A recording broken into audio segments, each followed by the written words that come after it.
రైతులకు 0 వడ్డీ పథకాన్ని ఎత్తేశారు.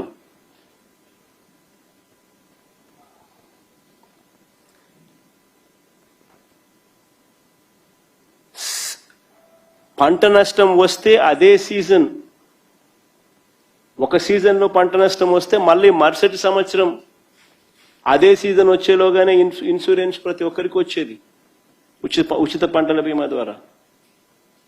గాలికి పోయింది విధానాలు. మేము క్రమం తప్పకుండా రైతు భరోసా కార్యక్రమం ఇచ్చేవాళ్ళం.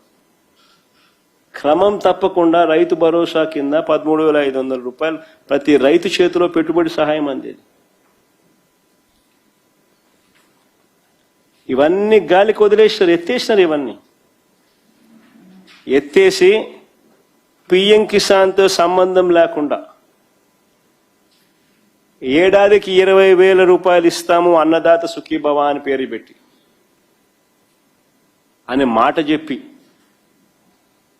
పిఎం కిసాన్తో సంబంధం లేకుండా అన్నదాత సుఖీభవ అని పేరు పెట్టి మేము 20,000 ఇస్తామని చెప్పి మొదటి ఏడాది ఎగ్గొట్టేశారు.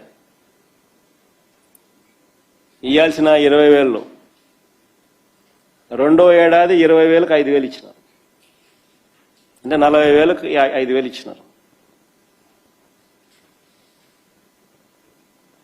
రైతుల పరిస్థితి ఇది.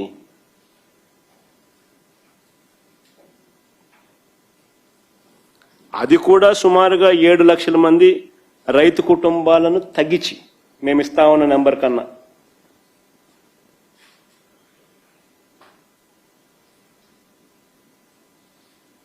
నేను చెప్పే ప్రతి మాట వాస్తవం అవునా కాదా అన్నది ప్రతి ఒక్కరూ గుండెల మీద చేతులు వేసుకుని ఆలోచన చేయమని అడుగుతాను. ఇవన్నీ మా గత ప్రభుత్వంలో, వైఎస్ఆర్సీపీ ప్రభుత్వంలో జరిగాయి కాబట్టి రైతులు తమ గుండెల మీద తాము చేతులు వేసుకుని నిర్భయంగా వ్యవసాయం చేసేవాళ్ళు. ఈరోజు చంద్రబాబు నాయుడు గారి హయాంలో అన్ని రకాలుగా రైతులు నష్టపోతా ఉన్న పరిస్థితులకు కారణాలు ఇవన్నీ కారణాలే. మోస్ట్ ఇంపార్టెంట్ ఇంగ్రీడియంట్ ఏంటంటే చిత్తశుద్ధి లేదు, తాపత్రయం లేదు ఈ మనిషికి.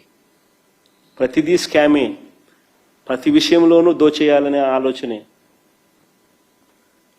That is the problem with this government. రెండో సబ్జెక్ట్ లేకపోదాం. Public health sector. Public health సెక్టార్ను కూడా నిజంగా ఎంత దారుణంగా ఈ పెద్ద మనిషి దెబ్బతీస్తా ఉన్నాడు అని చెప్పడానికి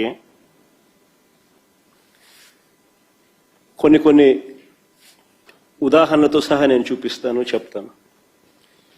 సంపద సృష్టిస్తాను అని ఎన్నికలకు ముందు చెప్పి ఇప్పుడు ప్రజల ఆస్తులను చెనిక్కాయలకు బెల్లానికి అమ్ముతా ఉన్నాడు, స్కాములు చేస్తూ. సంపద సృష్టించడము అని అంటే ఆయన సొంత సంపద సృష్టించడం మాత్రమే సంపద సృష్టించడం అనుకుంటా ఉన్నాడు. గవర్నమెంట్ ఆస్తులను చెనిక్కాయలకు బెల్లాలకు అమ్ముతున్నాడు.